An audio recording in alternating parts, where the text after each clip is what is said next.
When people imagine the conflict between the world's two largest powers, they picture warships in the Pacific missile silos buried under reinforced concrete, or the quiet chess moves of intelligence agencies.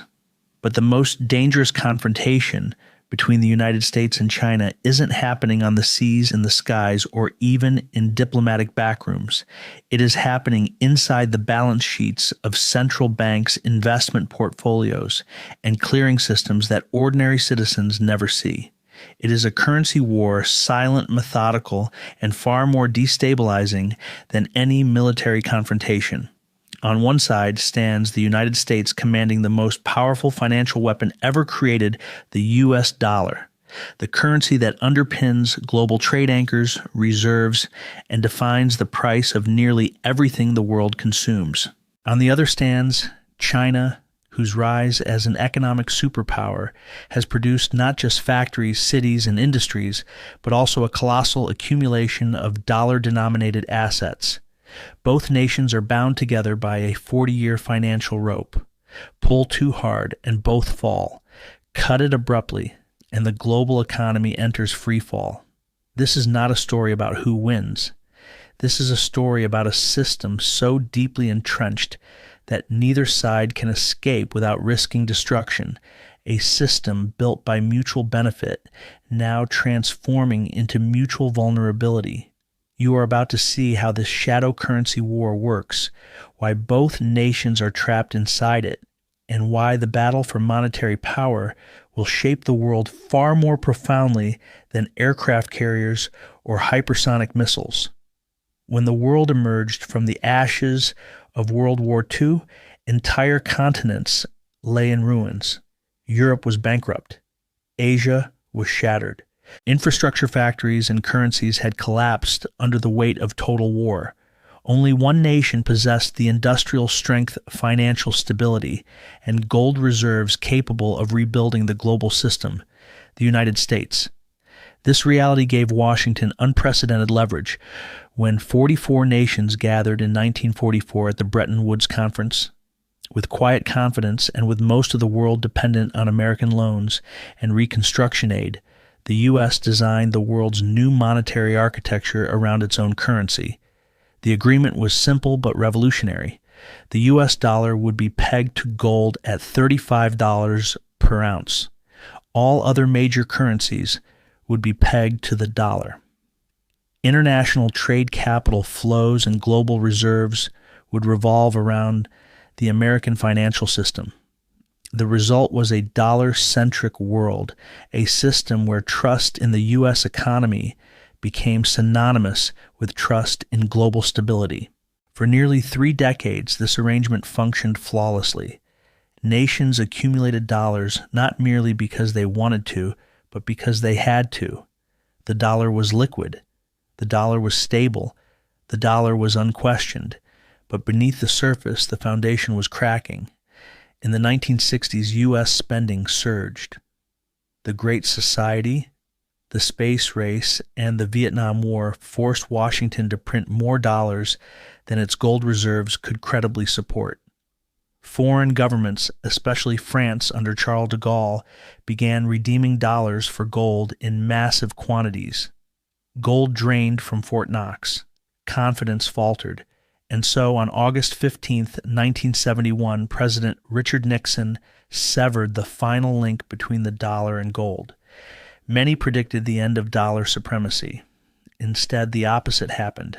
Through diplomatic pressure, strategic alliances, and a landmark agreement with Saudi Arabia that birthed the petrodollar system, the U.S. transformed its currency from gold-backed money into the indispensable oil-backed medium of global trade. From that moment onward, the dollar was no longer strong because it had gold behind it. It was strong because the world had no alternative. China's entanglement with the dollar system did not begin with ambition. It began with necessity. When Deng Xiaoping opened China's economy in the late 1970s, the nation was still recovering from decades of internal upheaval. Its industries were primitive. Its infrastructure was outdated. its currency, the yuan, had no credibility outside its borders. To industrialize at the speed China sought, it needed access to global markets, and global markets ran on dollars. Thus began one of the most dramatic economic transformations in human history. Factories multiplied along China's coast. Millions of workers migrated from rural villages to booming industrial zones. Foreign companies poured in, attracted by cheap labor and predictable policy. The world bought Chinese goods, textiles, electronics, machinery, furniture, and paid for them overwhelmingly in dollars. Those dollars accumulated rapidly. Chinese exporters deposited their dollar revenues into domestic banks. Those banks exchanged the dollars for yuan at fixed rates, then handed the dollars to the People's Bank of China. And Beijing, wary of inflation, instability, and currency volatility, had to do something with the flood of foreign currency pouring into the country. They invested it, first into U.S. Treasury bonds, the deepest and safest market on earth, then into U.S. corporate debt, then into mortgage-backed securities, then into equities institutions and dollar reserves. By the early 2000s, China's economic machine depended on a precise and fragile cycle. 1. Export goods to the world. 2. Receive dollars. 3. Convert those dollars into yuan. 4. Use the dollars to buy U.S. assets. 5. Keep the yuan undervalued to boost exports further. Each step reinforced the next. And with every iteration of the cycle, China sank deeper into the dollar-based architecture it privately hoped to escape. By the 2010s, China had become the second largest economy on earth, but its rise came with a hidden vulnerability. The very mechanism that lifted China to prosperity also tethered it to America's monetary dominance. China had built an economic miracle, but it had built that miracle inside the American financial system. And that is where the trap began. As China's reserves swelled and its industrial might expanded, a new reality took shape, one that Washington understood long before Beijing dared acknowledge it. The United States wasn't just issuing the world's dominant currency, it was issuing the world's most potent geopolitical weapon. For decades, the U.S. government quietly refined the mechanics of financial coercion. The Treasury Department, the Federal Reserve, and the SWIFT payment network formed an architecture through which America could pressure, punish, or paralyze foreign governments without firing a single shot. The world saw this weapon deployed repeatedly. Iran was cut off from the global banking system. Venezuela's assets were frozen. North Korea was reduced to economic isolation. Russia, after its invasion of Ukraine, watched $280 billion of its reserves become inaccessible overnight. These actions sent a message. If you operate inside the dollar system, the United States ultimately controls the terrain. But this weapon contains a flaw built into its very success. The power to freeze assets works only against nations small enough, weak enough, or isolated enough that the consequences remain manageable. When Russia's reserves were immobilized, markets shook but did not collapse. When sanctions hit Iran or Venezuela, the pain was severe but globally contained. China, however, is not Venezuela. China is not Iran. China is not Russia. China is the world's second largest economy, the manufacturing engine of global trade, and the holder of more dollar-denominated assets than any nation in history. If the U.S. ever attempted to freeze China's holdings, if Washington even signaled such intent, the consequences would be catastrophic, not only for Beijing, but for the United States itself.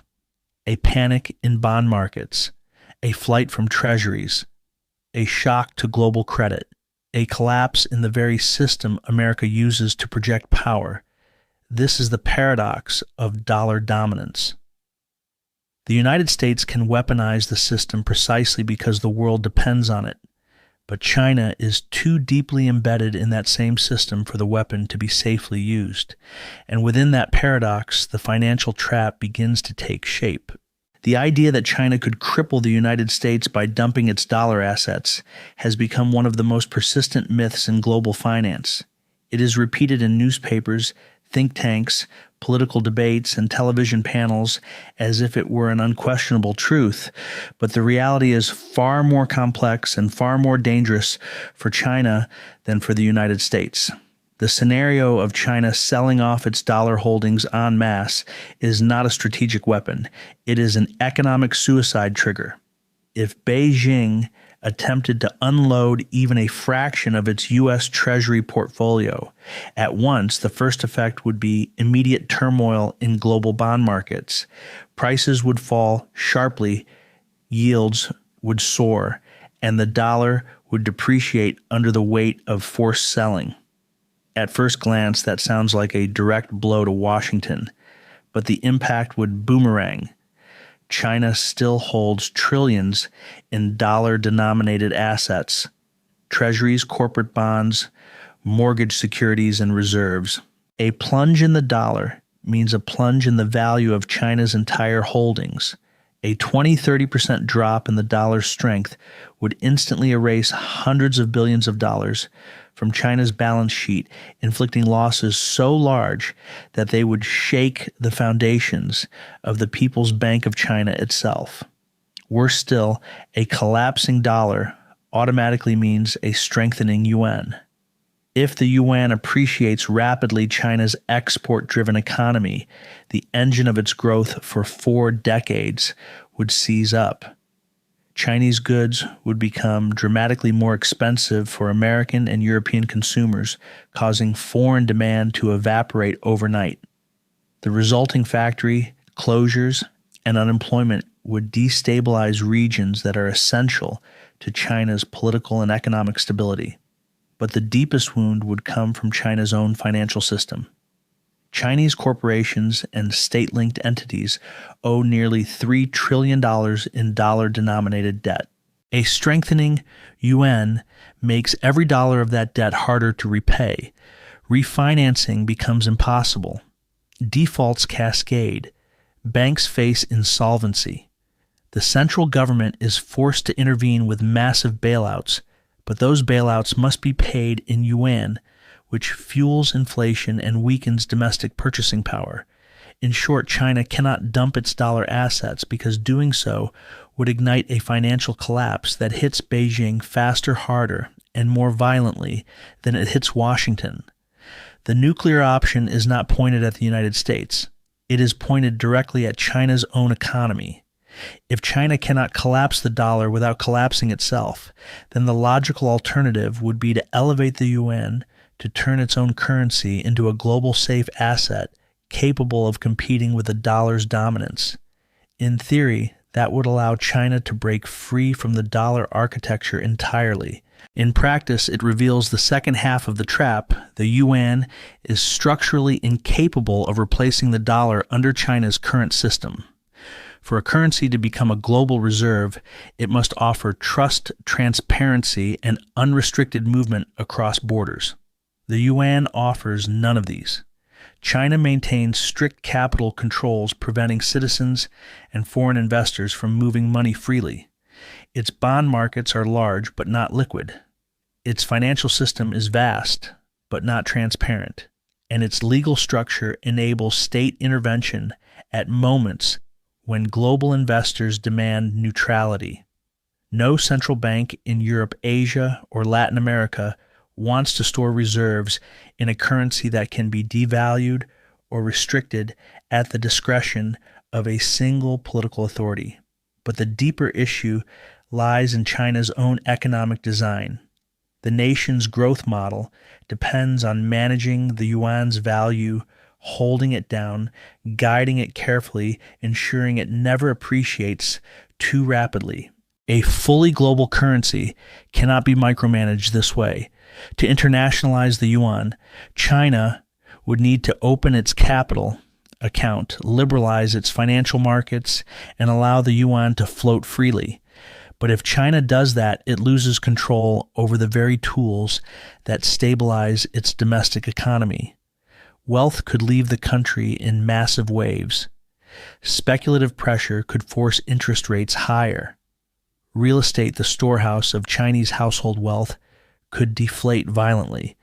The political consequences would be enormous. Here lies the paradox.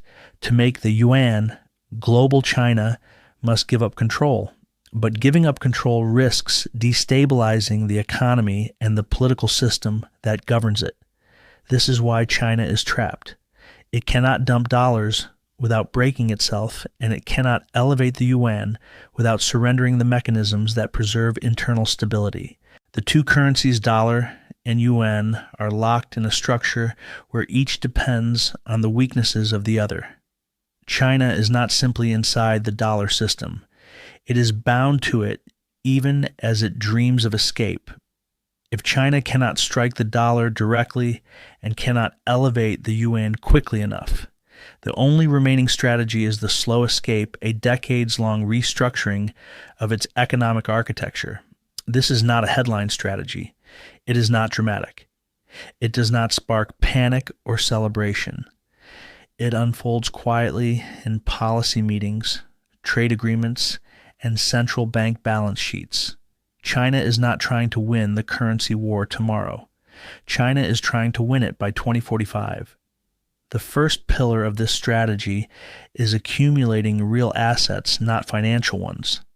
China has been converting parts of its dollar holdings into gold-critical minerals, energy investments, and strategic land purchases. Unlike U.S. Treasuries, gold does not depend on American solvency. Oil fields in the Middle East, mines in Africa, and logistics hubs along the Belt and Road do not lose value if the Federal Reserve prints another $1 trillion. These assets function as lifeboats, anchors outside the dollar's gravitational pull. The second pillar is building an alternative financial infrastructure.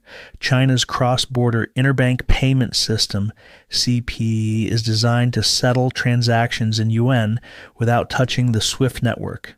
It is far smaller than SWIFT, but growing fast, forming the backbone of a parallel ecosystem that Beijing hopes will one day support an Asia-centric currency bloc. Bilateral currency swap lines with more than 40 nations deepen this architecture. Each agreement is one more crack in the monopoly of the dollar. The third pillar is rebalancing the economy toward domestic consumption. For decades, China's growth relied on exports to the United States and Europe. Beijing now aims to make its own population the primary consumer base. Rising wages, urbanization, expanded social welfare programs, and the development of service sectors all serve one purpose: to reduce the need for dollar inflows.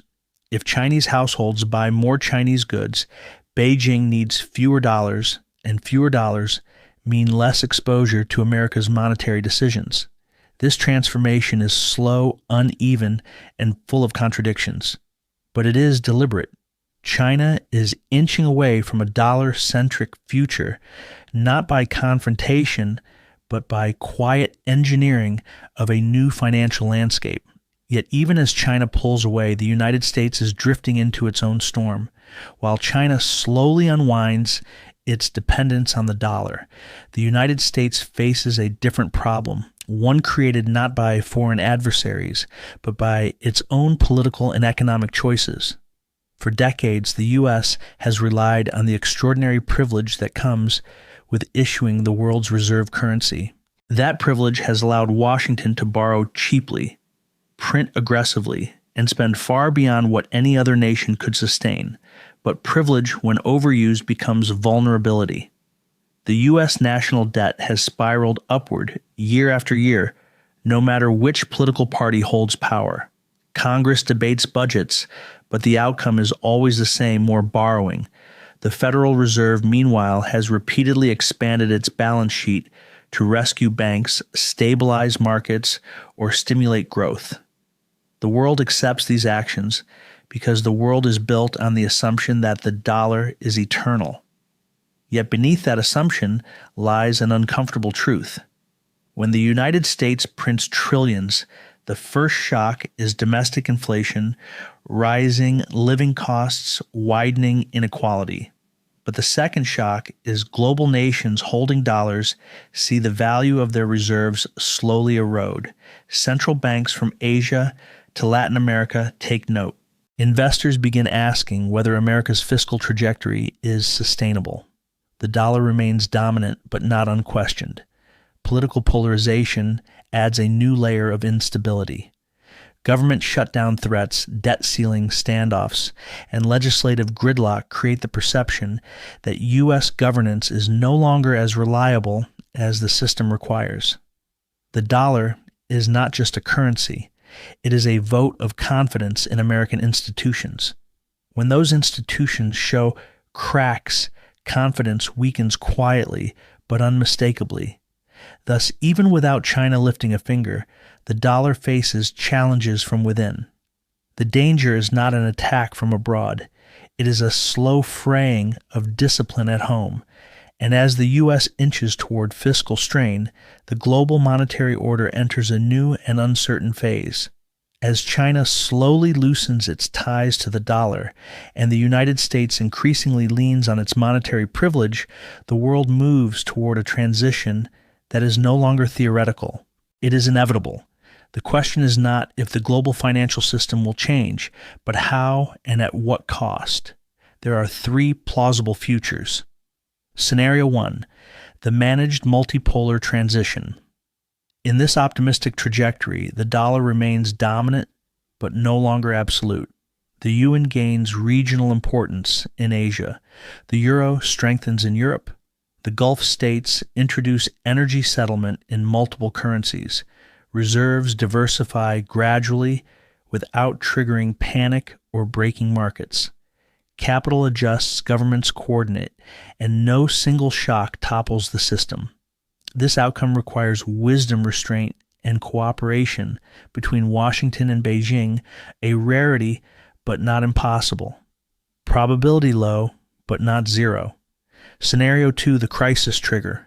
A sudden event, a major bank failure, geopolitical conflict, energy shock, or a U.S. debt standoff shakes confidence in the dollar.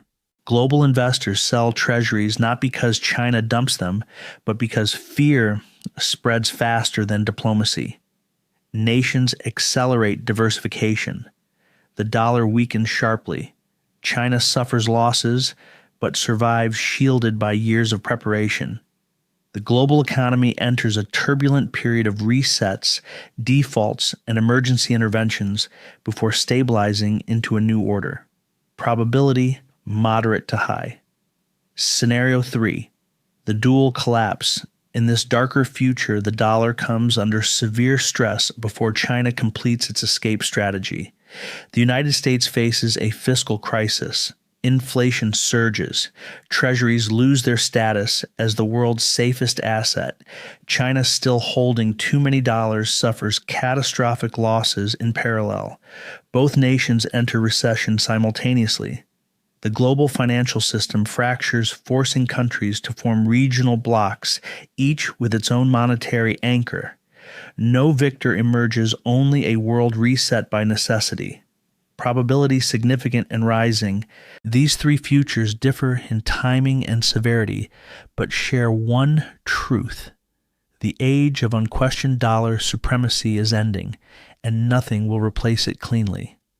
The struggle between the dollar and the yuan is not a battle of currencies. It is a battle of systems, two economic empires built on opposite principles, now bound together by forces neither can fully control. For 40 years, the United States and China benefited from a partnership that enriched both sides. American consumers gained cheap goods. Chinese factories gained endless demand. U.S. markets gained steady foreign investment. China gained the capital it needed to industrialize at historic speed. But the mechanism that built an era of prosperity has now become the architecture of a trap. China cannot exit without breaking itself. The United States cannot defend its position without straining its own foundations.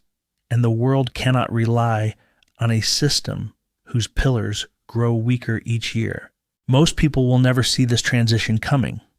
They will blame elections, foreign conflicts, corporate greed, or new technologies. But the truth is simpler. The financial order that defined the last 8 decades is nearing its structural limit. What replaces it will not emerge overnight. It will form through slow fractures, silent adjustments, and the steady erosion of assumptions that once seemed eternal. If you understand this shift, you are already ahead of 99% of the world, because the real war of the 21st century is not fought with armies. It is fought with currencies, and the outcome will shape the price of everything you own, everything you earn, and everything you hope to pass on. Stay alert, stay informed, and prepare for a world where the dollar's shadow no longer covers the entire map.